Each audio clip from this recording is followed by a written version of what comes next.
You found a place to belong here in the Circle of Friends. I'm Missy, and my very special guests this week are Troy and Eric. Welcome, guys. Thank you.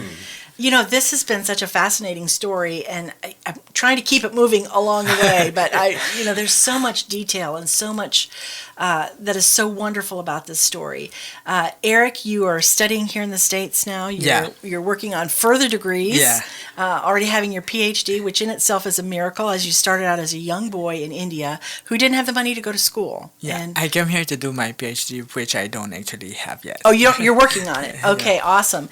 And Troy, he's living with you, and he is. Your relationship with him goes back many, many years. It does. To when he was a young boy. Actually, all the way back to 1999. Yeah. So, and we've talked about all that this week. I don't really want to reiterate it, but for those of you who weren't with us, Eric was born in a remote village in India, came from a long line of, generationally speaking, headhunters. Yeah. Then Walking Roberts, a Welsh missionary, came to the village, and the entire village was converted. So he was raised in Christianity, but there was civil war. Yeah. And it devastated his village.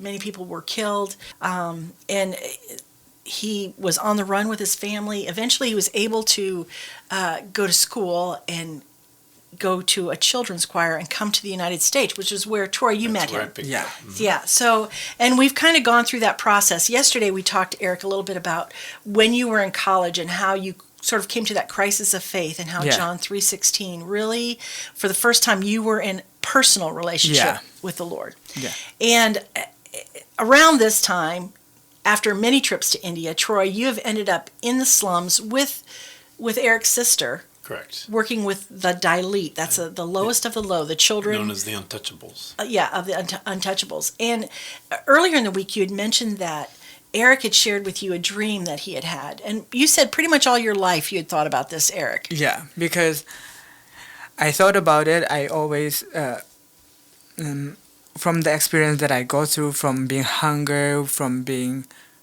feeling like you have no one in this world, and feeling so helpless, and feeling like you could die from hunger every day. Mm-hmm. I know that. I know that experience. And when I began to know God personally, when I have that whosoever believe moment with God, and God saying hi Eric and me saying hi God, and I thought, okay, finally my life would be at peace. He would take away my sorrow, and He would take away my pain, because I began to know Him, and I would begin to have this peaceful life and worship Him and experience Him in this life and die and be with Him in the next. No, that's not what That's not what happened. You came across the verse that says, "In this world you will have trouble," right? And the moment I went, I was like, my pain doesn't go away. My brokenness doesn't go away. But He, in a way, it highlighted it. Because I would go to college, and I would begin to have this personal relationship with God. I would have my spiritual journey. It was just at the start of my personal spiritual journey at that moment. And I would go to college, and I would see these beggar children. And they would beg for me. And in India, we have a caste system. Like every caste, like class, is basically divided into, there's a body of God. The highest, the priests are the head of the god. And then if you're the high class, it would be the shoulder and the neck. And the feet of the gods that God trample upon are the Dalits. They are called the untouchable. Because if you touch them, then you would be unclean even. Even your shadow. If Yeah. you even touch your shadow, you're considered unclean. So you would have to go through all this ritual to get rid of the uncleanliness. And those are the biggest population in India is the Dalits. Okay, and just for those who don't really understand what a caste system looks like, you're born into that caste. Yeah, you can't choose to change it. You can't. It is what it is, and if you're born into the Dalits, within that's the system, there's no getting out. There's no getting out. If you're not a priest, it would never be the head of the god. Yeah. It would never be the priest. Yeah. It just it's the bloodline. Okay. So you're divided like that, and they would beg. They children sometimes they would get killed. Sometimes because of heat and hunger, and they would see them lying on the street, and I would go, and they would beg me for food. And I didn't see a Dalit kids. I see 8-year-old me. Yes, I see you me. experienced that. You know what it Yeah. was to not have food. Yeah. Wow. And I cannot like. And then every time I see them, all the things that I felt, that I thought, okay, God, I personally know God, it will go away. Every time I meet one of these kids, it all came to me in a second. And I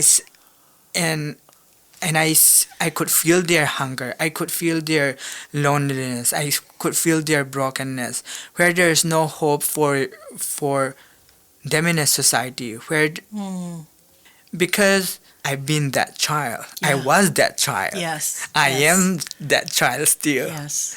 So, and I'm like, but I don't know what to do, because I was struggling. I was still healing. Right. You were still on your own journey, personal journey. Yeah. Yeah. And I say God, and I prayed to God, and I was like, okay, I began to know that I need to do something about this. Because people, for me, it's very, very personal, because I cannot run away from myself. Yeah.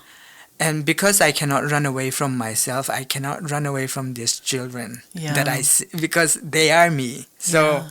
and I prayed to God, like, God, this would be too personal. I don't want to go down this route again. Please don't let me, because I don't Yeah. I don't want to recollect, because I've been trying all my life to run away from my Yes. past. Yes. And then she keep bringing me back. And then I'm saying, no, don't. Okay, I will do anything else. I keep Yes. praying to God, like, let me do anything else. Anything but this. Because I don't want to relive my story again. Right. The trauma. pain. Yeah, Sure. yeah. Absolutely. I don't want to relive relive again that. and again. And every time I pray like that, he was like, God, who doesn't need to feel pain. The whosoever verse keep hunting me, because whosoever is a result of God coming as a human being when he don't have to, Yeah. and feeling the pain and the hunger and of humanity when he don't have to. Yeah. It was not and I say there are so many people who could do so much better, because I personally I was brought up all my life not to speak if you're not spoken to, and I'm like, I'm not that, but I could do something else. And he was like, I have brought you this far. Yeah. I have brought you this far and then I saved your life all this time, because that way one day Yeah. you could feel the pain they felt. Yeah. He had plans for Yeah. you, Eric. And because if I had not feel that pain, Yeah. I would never I could love them from a distance, Yes. but I could never see myself in them. Yes. Yes. Wow. For me to see myself in them, Yeah. I have to walk that path, I guess. And that's so I thought, okay, I give up. And one of the most special thing for me that make my confirm my decision was I read, when I was praying this, I read Moses' story. And Moses was a prince, and Moses one day have to lead the Israelite through a desert. Yeah. And for him to be able to lead the Israelite through a desert, he have to be in a desert. Yeah. And he have to know what they can eat in a desert. For Yeah. example, there's so many people he have to lead. Yeah. He better know what not to eat and what to eat in a desert to survive. And he better know where the water is. And when when there's too much heat, how do you survive in a desert? Yeah. But God first put him in the desert so that he could lead people in the desert. I was like, okay, I don't want to go back to my past. But if the pain and suffering is what God is going to use, then who am I to say no? Yes. Wow. So I say, okay, God, just show me the way. Wow. And so your vision, your dream was for an orphanage. Yeah. Right. For these orphans that are in the slums, and there were, I don't even. Well, there's more there in slums than we have total population in the United States. It's amazing, that number. Troy, just say that again. Because I There's think that's, more children in the slums in India than we have total population in the United States. that is That's- overwhelming. It is overwhelming. Overwhelming. I know that you went and you worked. Were you in the slums for a week, or was it 2 weeks, 2 actually. weeks? Yeah. 2 weeks. I'm sure that you were as overwhelmed as I can begin to imagine you were. It in many different ways. Yeah. I'm kind of more, I don't know how to describe it, but more like put my, like, cleanliness and everything. I'm kind of like, don't let things touch my plate and that kind of thing, you know what I'm trying So to say you were- that way. you were But really now stretched. I'm in the slums where I was really stretched. Now I'm like in the slums where, like, anyway, things are different. So. And yet, in the children, I want to say this politely on a physical side, but they were dirty. Yeah, because that was the But environment. They Yeah. is. But I'm saying that because they hugged the same as anybody Yeah. else. They were still children. They were and still children. They were still children. Oh my goodness, this story is so incredible, and we're at, of course, a time for a break. So we're going to break quickly here and hear some things from the radio station. But we're going to come back and finish this incredible story. Listeners, we're so glad you joined us, and you truly have found a place to belong here in the Circle of Friends. Village Gift Barn in Berlin, Ohio carries one-of-a-kind finds, just as unique as you. Our elegant shop has everything you need to dress up your home and your wardrobe. We're dedicated to offering new, exciting merchandise.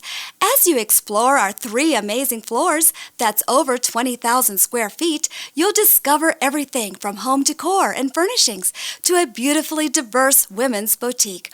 Are your walls blank? Is your furniture blah? Do you never have anything to wear? We've got you covered. Stop by and let our friendly, knowledgeable team help you create a look that's all your own. Village Gift Barn is located in the heart of Amish country at 4755 State Route 39 in Berlin, Ohio.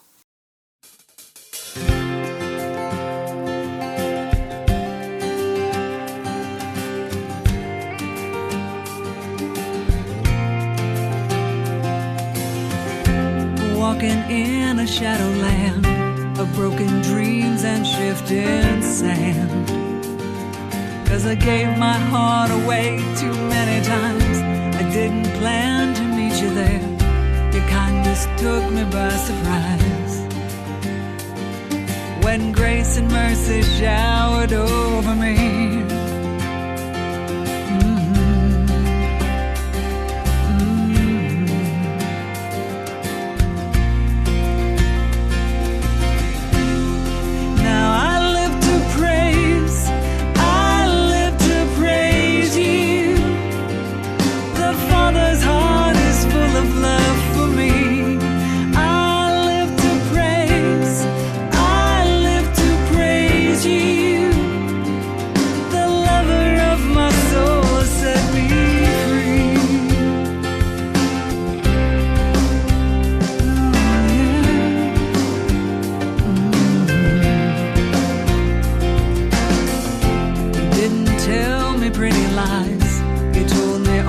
Tried to hide.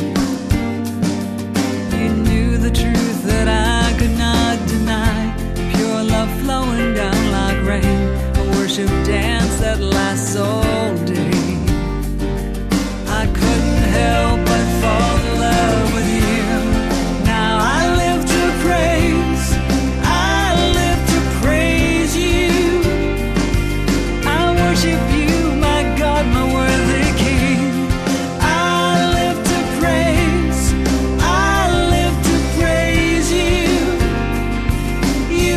Strength, my song, my everything. Oh, Jesus.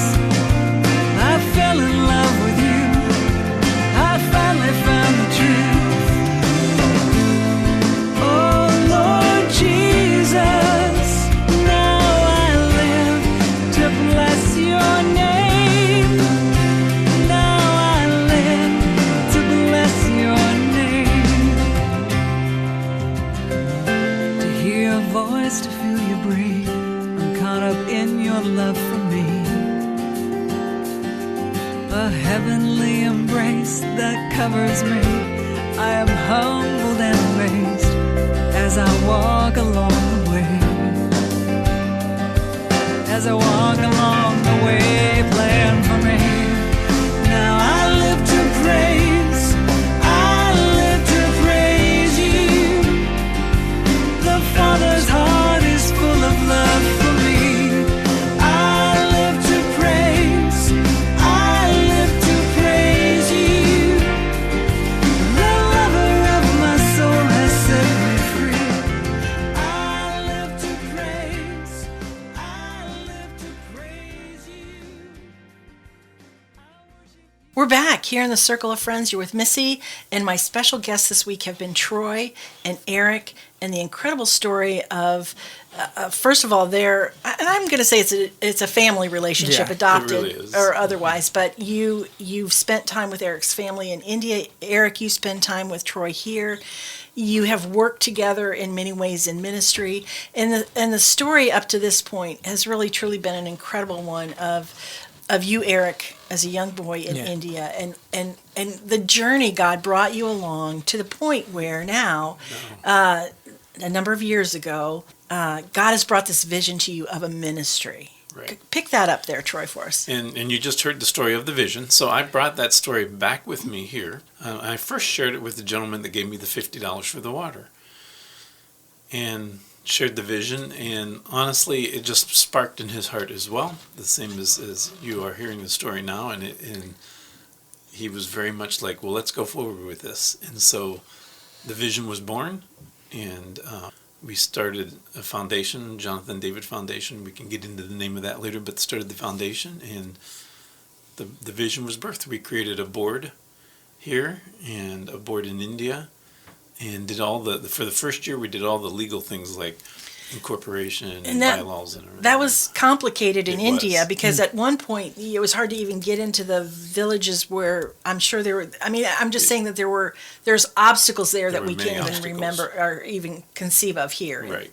I mean, well, we have our own obstacles with bureaucracy and legal issues and so forth, but it had to take a while to get all of those things in place. It did, and it took well over a year for it to all get into place and get the American side of things, the legalities of things, the bylaws and all that done, and your 501s and everything. But even on the other side, to get like a license, what we would call a license to operate an orphanage. We couldn't say it was a Christian orphanage, Right. but Because of the persecution. right, Yeah, absolutely. yes, Yeah, and which still exists. I mean, there's ongoing persecution throughout India and other parts of the world, which we would have no real concept of. But you had to be very aware of that as you were setting this Right. up, right? In fact, their goal, as far as the country of India, their goal when all this started was to eradicate Christianity by 2020. Well, as you know, we're almost there. Yes. You're not going to eradicate it, but we had to watch those things and Right. go over those steps. And Right. So you've got the board in place now. You've got the vision. How did it come?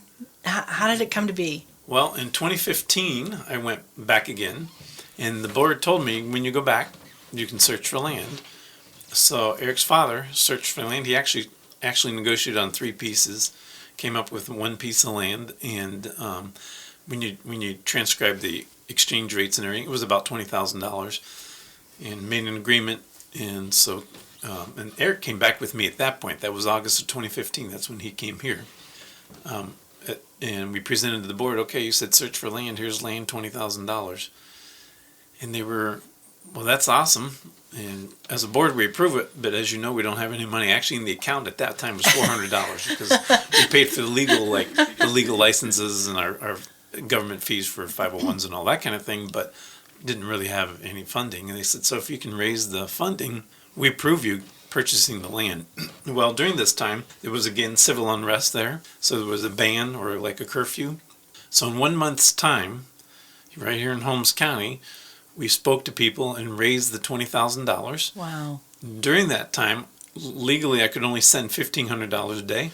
So my I need to send goodness. $20,000 via $1,500 a day. Wow. And every day that I sent it, his father would have to sneak out during curfew, go retrieve the money, and go make payments on the land. Oh. So in 1 month's time, God has provided the funding here, provided the mechanism of getting it there, provided Safety for his safety for him dad. to get it out and paying off the land. So in 1 Wow. month's time, we owned land in India. Wow. Now you've got land. Now we've got land. Awesome. So next step, same thing, was, okay, now we have land, what do we do with it? So the board said, well, we approve you building on it, but you need to raise the funds. But we don't have the money. So here comes God again. Oh my goodness. We've never been like a multi-million-dollar organization, but every penny we've ever needed, God has always Yeah. provided. And he did it this way again, raised the money again, sent it over $1,500 per transfer, and physically built the structure then, which on that end is all manually done. Even like cement is done by bucket, one bucket at a time, passing Wow. the bucket brigade of cement. Bamboo is used. Everything is hand done. How long did it take you to build the first Well, part of the orphanage? Or the structure that you started we with? it took about 6 months for the physical component, but we began using it quicker than before it was done because children were coming. Wow. Yeah, actually, there was some children whose Yeah. family had died, and a 16-year-old boy was raising, what was it, Eric, 5 children, I think? Yeah, Raising around- 5 siblings. yeah. Wow. So a 16-year-old boy is raising 5 siblings, and somebody came to the orphanage during construction and said, if somebody doesn't, that boy is not doing very good at keeping them alive. If somebody doesn't take them, those siblings are going to die. Wow. So, So your we first actually opened the orphans door came- while during Yeah. construction, said, okay, bring them in, and that was Wow. what started it. Wow. It- So that's just incredible. That's incredible. So the orphanage is built, and obviously you have more orphans than you're going to be able Yeah. to We actually do. save. And Right now we've got yeah. 27, which even when you think about that, and we talked about the statistic of how many Right. children, on our side, it's like, oh, that's just a drop in the bucket. But on God's side, it's like one soul at a time. Right. Right. Yeah. I mean, it's almost overwhelming. I'm amazed that in one part of my mind, I'm thinking, oh, I almost would have been defeated before I got started here. Yeah. Not just in the task of getting the land and all the problems with that, but Right, building, but just in the thought of that many orphans, what do you do? And I think, honestly, for our listeners, this is something we really need to think about, because if we think, okay, there's that many children, more than the population of the United States. Well, I'm throwing up my hand. There's Right, nothing you're I can overwhelmed do. before- I can't do anything. right. But that's not But true. God's not overwhelmed. That's right. God is not overwhelmed, and there is something that we can all do. And I think that we need to remember that. The first thing is to pray. The second thing is, as God moves you, to give and to get involved where you can. Right. It And does make a exactly difference. as you did, and Eric, Yeah. exactly Yeah. as you have done. And And the church that sponsored Eric yes, back in his Yeah. youth, Yeah. and here he is today. Yes. I mean, and I say that to give God the honor and glory. But if that church had not sponsored Eric, serving God, through God, and made the decision to follow God by that sponsorship, yeah. now there's an Well, orphanage that has come out. And of even it. to the point of, as we've heard this week, of Eric's story of the people showering him with love. Right. I mean, there's no communication. Yeah. They weren't giving you money. No. They weren't, but they were loving you. They Yeah. were doing what they could do, and that has a huge impact as And well. they could have, they don't realize it, but they could have given me nothing more than what they have given me Yes. at that moment, Yes. which is to connect and to reach out Yeah. when they don't even know my struggle. I was just a child in Yeah. a choir, but deep down I was I just came from a refugee camp, from being a refugee with nothing, Yeah. and then they come here, and it transcends race, it transcends culture, it transcends languages. What I saw was a love outside of human being. Yeah. Yeah, it was. You knew Yeah. it was more than just Yeah. from them. And they I- probably still don't know that of Yeah. what Oh. they They would would never have know. never hands-on experience of what they did. No. Yeah, You- exactly. You may not see it, but you can feel it and you can pray it. See, and this is the thing that's speaking to my heart, and I'm sure it's speaking to our listeners' hearts, that we have been given a great gift. We who know the Lord have been given a great Right. gift, and it's really up to us to pass that gift on. If you think, well, I don't have money, or I don't have this, I don't know, stop Yeah. thinking It's not like about that. that. It's not about that. It's about the fact that you have the love of Christ in your heart, and He will give you whatever you need to pass that on.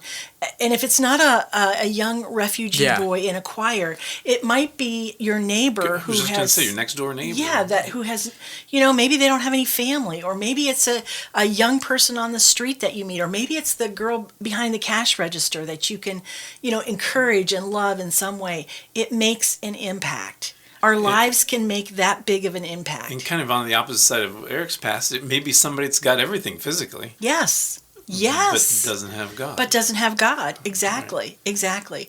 So let's talk a little bit about, in the last few minutes today, about the orphanage and how it's grown and where you're at now. Because this is 2019. It really got started, in 2015? So we brought it's the first children in November of 2015. 2015. So that's 4 years. In 4 years, tell me a little bit about the orphanage. Well, we now have a 2-story orphanage.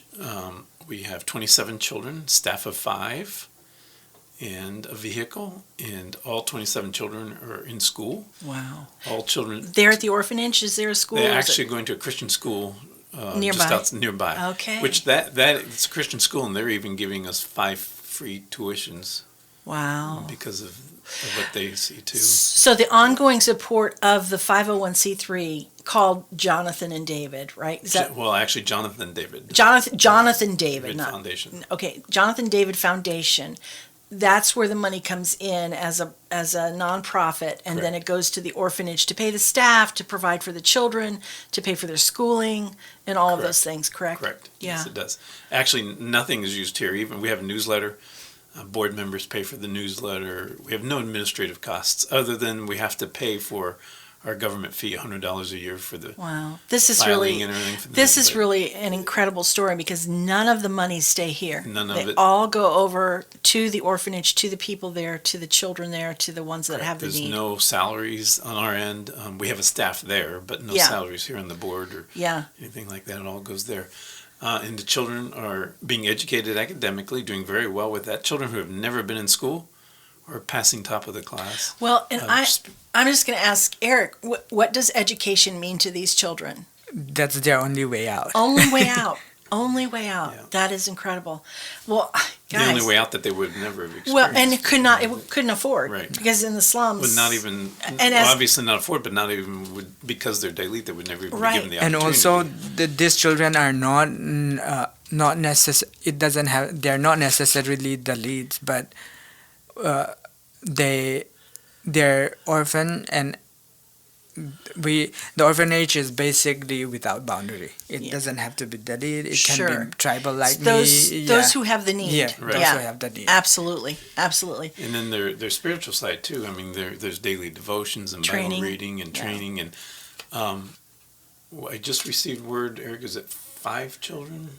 Yeah. Just 5 children just within the last month gave their hearts to Jesus. So they're the first ones that Wow. actually, I mean, they've been within the environment of the orphanage, they've been raised in that Christian atmosphere. Right. But 5 have actually Right. given their 5 hearts to children, Jesus. Eric, Yeah. you said, hello, God. Yeah. Yes, that's right. Yeah. That is awesome. That is awesome.